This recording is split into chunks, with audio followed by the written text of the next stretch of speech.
Just asking the question here, okay? And I think that last Sunday's game in Baltimore was pretty sobering. Not just that you lost, but how you lost, how it looked, how it felt. Yeah, you got punched in your mouth pretty hard. Over and over and over again. And over. And over. But you look at their resume right now.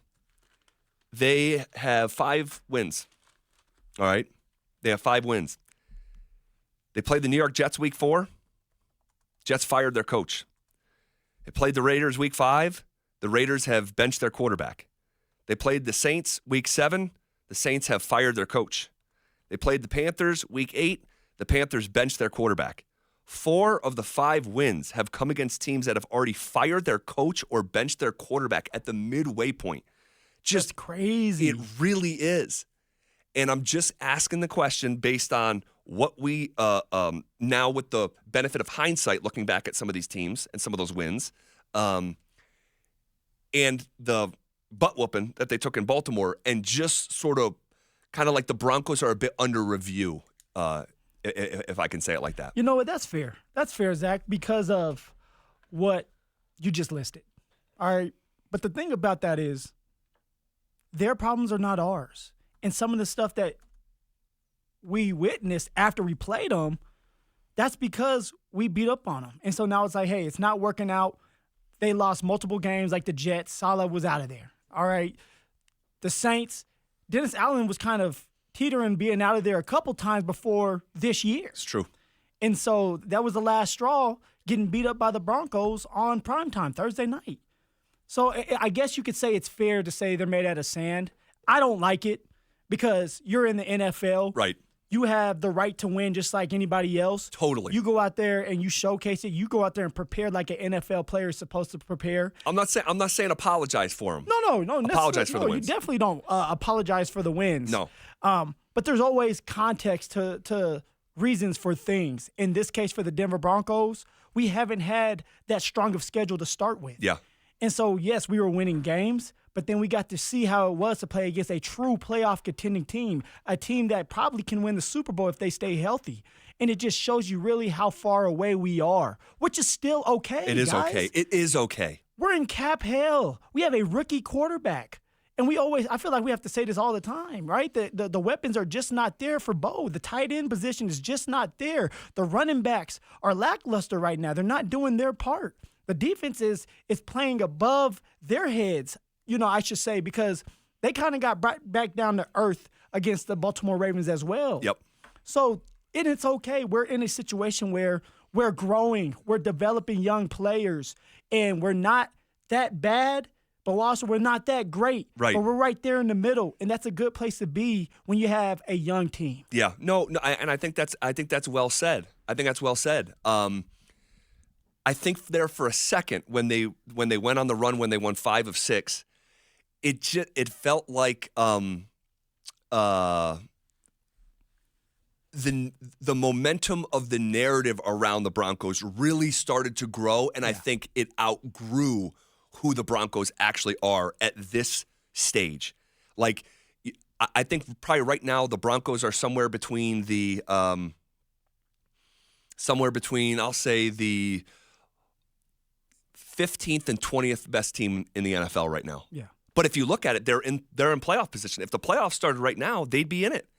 I don't know if this is a playoff team, Phil. I don't know if this is a playoff team. Well, let's start with people kind of taking it over the top, because I was one of them. But also, I'm looking at it as a fan because, guys, before I got to play for the Denver Broncos to be in the NFL, I watched the Denver Broncos. I love the Denver Broncos. I cheered for them every single week. I got to see the good, I got to see the bad, and I got to be a part of the bad and got to be a part of some good at times, but not where you want it to be. But when the last time we had a successful season was 2016 or 15. Real success, 15. A playoff team, 15. Last winning season was 16. So let's go 2016. Zach, we're talking about a Broncos team and a Broncos fan base that's historic. That when you talk about the Steelers, yes. when you talk about the Ravens, when you talk about those teams, you got to put the Denver Broncos into it. Totally. They are a how would we say, they're like an NFL like blue blood. Yes. I know that's a college term, but they are.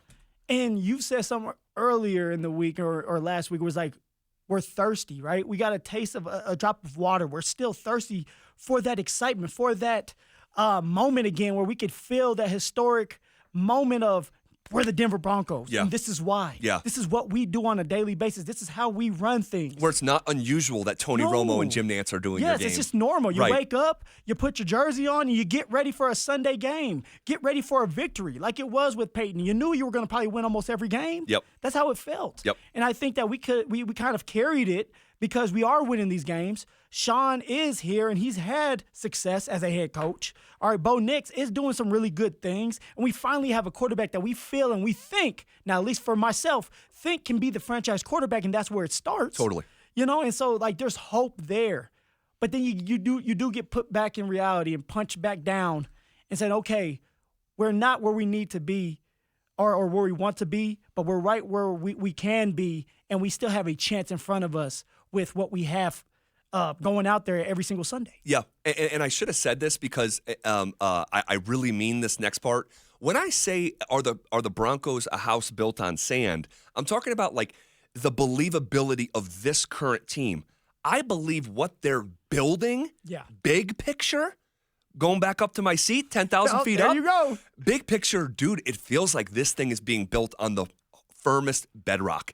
But They for finally right have a foundation. Right, but for right now at 5-4, and you look at 4 of the 5 wins have come against teams that have already fired their coach or benched their quarterback. Coach and quarterback are really, really, really, really, really important. And then you look at the Bucs win. Now, again, I'm not discrediting it or apologizing for these wins because, as one of our texters is pointing out, that he says we didn't. And put your name out. I'll give you guys a shout out. He said we didn't eke by the teams we've beaten. Not all anyway. Yeah, a bunch of those victories you throttled those opponents, and that's what a good team should do. I'm just examining with the benefit of hindsight of the teams that they've beat, considering how it went this past week in Baltimore against a true contender. If we just maybe need to just look at the team, basically what I'm trying to say with sober eyes, and the good news is that the Broncos are not where they used to be. But I'm also acknowledging they're not where they're going to be maybe this time next year or the year after. Coach Prime always says his best. He's always on top of it. I try not to use that his wording because I get confused. But you're right, Zach. You're right. But you said this is not a playoff team, all right, because of one game. I said I'm not sure it's You're a not playoff sure. team. Okay, so you're not sure. I don't want to. I'm not definitively saying because I'm open for more information in the next chapter. Yeah. I think they have a great chance in Kansas City this week. You don't think that this is a playoff team because of what you saw against Baltimore Ravens? One game. And I'm not saying we're going all the way in the playoffs. I'm not saying we're going to a Super Bowl. But when you look at the schedule, all right, Atlanta and KC, those are the tough teams. But after that, all right, you got the Raiders, the Browns, the Colts, the Chargers, the Bengals, the Chiefs. Yep. If you go 9-8, let's just say 9-8. You find a way to win 9 games. Yeah. It's a coin flip in. You have to have some things go your way. You're in the playoffs. And we have the team to do that because of the defense. And because the defense is not going to go against a Baltimore Ravens team every single week. Of course. You know, the offense is not going to go against a Baltimore Ravens team or a Kansas City Chiefs team that are supposed to win the Super Bowl right now every single week. And it's about winning the matchups you can win in the winnable games and competing with the teams that are better than you. And any given Sunday, you could find a way to win it. Yes. And that's all it takes to be 9-8. Miraculously get another win to win 10 games, go 10-7. All right, I'm glad you're mentioning this because let me reach in my briefcase. I have another deal for you, and it's the same deal that I offered you 2 weeks ago and you turned down. All right, it's the same deal. Okay, would you right now take a winning record, the first of its kind since 2016, and give yourself a coin flip's chance to go to the playoffs? Would you take 9-8 right now? Yeah, I'll take 9-8. You will. It's a winning record. See, I thought you were gonna hit me with a different one. 1-1 for this week. We can do that too. I'm but taking you turned 9-8. that deal down a couple weeks ago. I did. And you had a bunch of support because we put the poll out on Twitter. Yeah. And it was like 70% said, no, I'm not taking 9-8. I want to roll the dice for more. That question, that conversation is the reason I'm having this conversation today because we have more information now on the Broncos. Which is fair, which is very fair. Now, I'm pretty sure you're going to ask a different question after this, but for the 9-8 question, yeah. I would take 9-8, having the first winning season since 2016. All right, I would definitely take that because that means we're going in the right direction. Yep. That means that things went right enough for us to win 9 games. That probably means Bo Nix did some really good stuff. The defense continued to do really good stuff. And the only thing that I can say to people is I'm not settling. I'm not settling, guys. This is just me saying 9-8, I would take it. I would take it because Bo Nix is still developing. He's getting the reps. All right. We said before, Sean is in cap hell. He doesn't have the luxury to just go out there and get any free agent he wants just yet. Next year, he'll be able to do it a little bit A little bit more. All you need to do is add one solid free agent veteran that you can feel can turn things around. And then you have to work with George Payton to hit on some draft picks like George has done. Jonathan Cooper, Big Q, PS2. Okay, he's able to sign them. So you have to trust George if George is going to be here. Yep. All right, but and if you missed a segment, and just to provide more context, if you missed a segment yesterday, guys, George Payton hit on 3 picks in 2021. 3 guys from that class have re-signed with the Denver Broncos.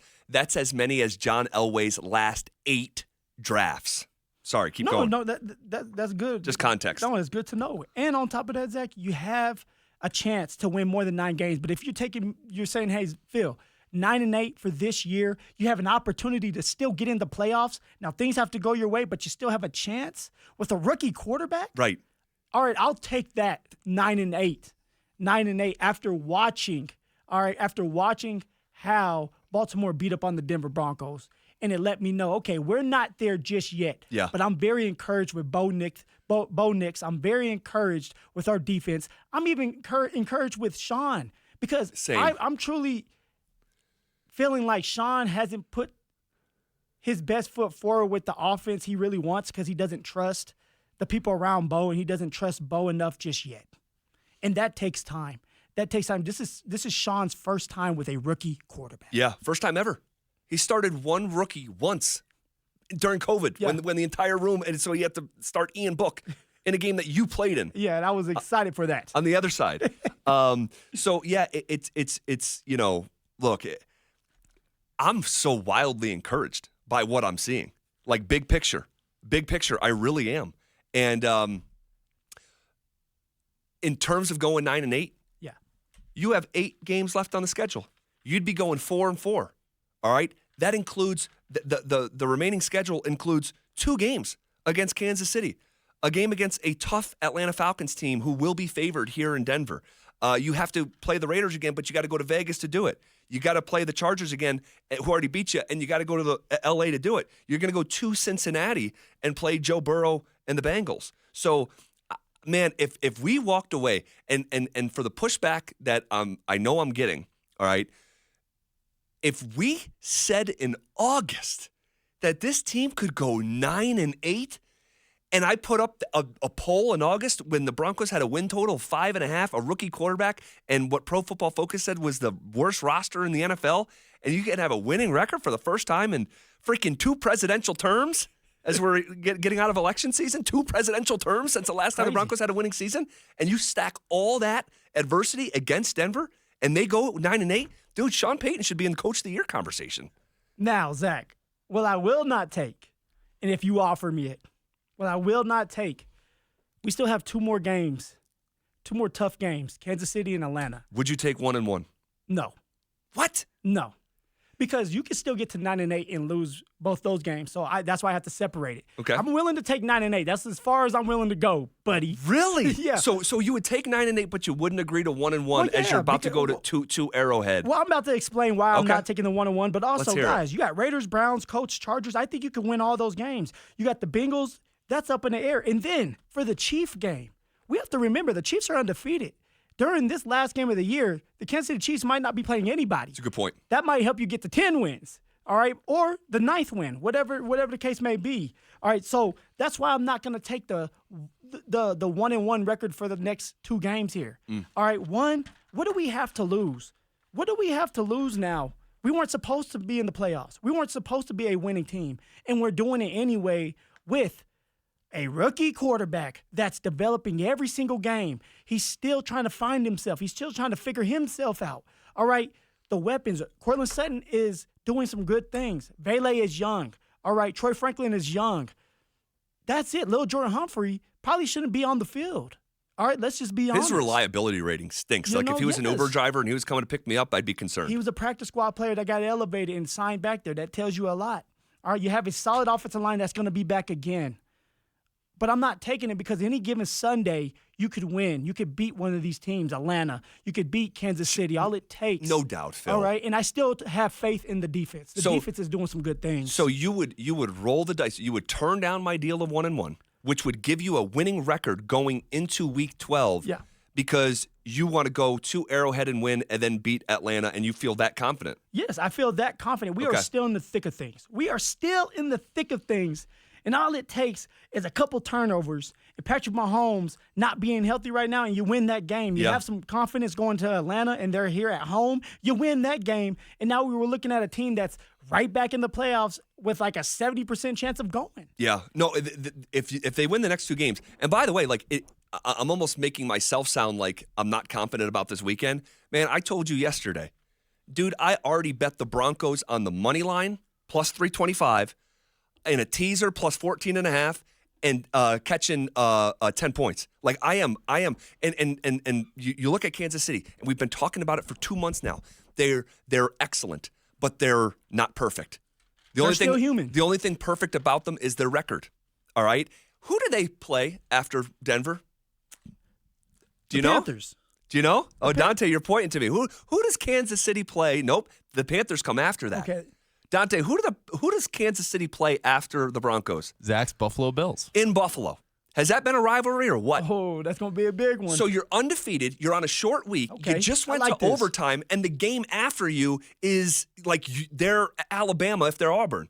And so there is a very reasonable, it's reasonable to speculate that they could be looking past little brother Broncos in the AFC West. And Mahomes, Texas Tech on Saturday, as they're hosting Colorado, they're debuting Mahomes' big new logo on the field, and And Denver got embarrassed. The defense got embarrassed, and they want to show everybody that that's not them. So they're going to play harder. They're going to be a little bit more disciplined. Yep. All right, you're going to see Vance get into his bags of tricks and be himself and be aggressive and have some blitzes ready and go one-on-one and trust Riley Moss and trust PS2. So I'm excited for this game. And I think we could get this win. But things have to go our way, and it starts with the defense, and then Bo has to show a couple flashes this game of maturity and being the reason why we win a game. No question. But you hear me often talk about, as a sports gambler, you hear me talk about the spot, right? We've talked about this last week. Terrible spot for the Broncos. You're going to Baltimore, which has been a house of horrors, 1-6 all time, now 1-7, and the Ravens coming off a game where they lost and are just fully focused. Bad spot for the Broncos. Yeah. This, I think, has a chance to be a good spot for the Denver Broncos in Kansas City. So, man, if they can pull it off, if they go into Arrowhead and they shock the Chiefs as I was going to say a double-digit underdog, but they're not. That number's coming down a little bit. That number's coming down. And when that number comes down on Mondays and Tuesdays, they're betting on the Broncos. That means pro gamblers are betting Denver. All right. And you look at Kansas City, they are not blowing teams out like they were in 18 and 19 and 20. That's just not who they are. So I think this has a chance to be a close game. And it's not too early to start rooting against other NFL teams if you think the Broncos can go to the playoffs. And this is what's so fun about this next little piece of information here. The teams that you need to be rooting against. If you want the Broncos to go to the playoffs, you need to be rooting against the Los Angeles Chargers. You need to be rooting against the Indianapolis Colts. And you need to be rooting against the Cincinnati Bengals. Guess what? All three of those teams are on the Broncos schedule. Though, when we talk about the playoff probability, dude, those wins, when I click on that little tool, those wins, dude, they're going to be worth like 15, 20% playoff probability swing. So it's there. It is there. It's just like the Buffs, right? Where you get another couple green lights, you win some of the games you're supposed to win. You get one, maybe Kansas City, Atlanta, all right, and you're looking up and you're in the playoffs.